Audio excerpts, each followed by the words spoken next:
Big Boss Telugu 8 day 34 promo 3లో ఏముందంటే stage మీదకి నవ్వుకుంటూ ఆదిత్య గారు వస్తారు. అన్న టీవీలో చాలా బాగున్నారని సీత అంటే బయట బాగున్నానా అని ఆదిత్య గారు నవ్వుతారు.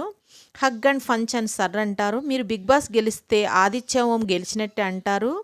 నబీల్ నిలబడి ఉంటారు. మేబీ ఆయన్నే అని ఉంటారు. ఇక్కడ ఒక విషయం చెప్పాలండి, ఆదిత్య గారు చాలా పాజిటివ్ పర్సన్ అండి. ఎదుటివారిలో మంచినే వెతికే వ్యక్తి ఎప్పుడు. చాలా మంచివారండి Aditya garu. To the warrior in the house Prithviraj Shetty అంటారు. వారియర్ హిట్ హార్ట్ ఒక హగ్గు మీకు అని పృథ్వీతో ఆదిత్య గారు అంటారు. నేను 20 ఇయర్స్ బ్యాక్ ఆదిత్యని మీలో చూశాను. కొంచెం అన్బాయిస్డ్గా, ముఖ్యంగా నామినేషన్ టైం వచ్చినప్పుడు చాలా జాగ్రత్తగా మాట్లాడాలని యస్మితో అంటే ఆ రియల్ సీత మళ్ళీ పైకి రావాలి, అది కోరుకుంటున్నాను అని ఆదిత్య గారు సీతతో అంటారు. మీ అందరికీ సీక్రెట్ రివైల్ చేయాలని ఈ స్టేజ్ మీద నుండి వెళ్ళబోతున్న ఆదిత్య అని నాగ్ సార్ అంటారు. చూద్దాం మళ్ళీ ఆదిత్య గారిని బిగ్ బాస్ హౌస్లోకి పంపిస్తారా అని.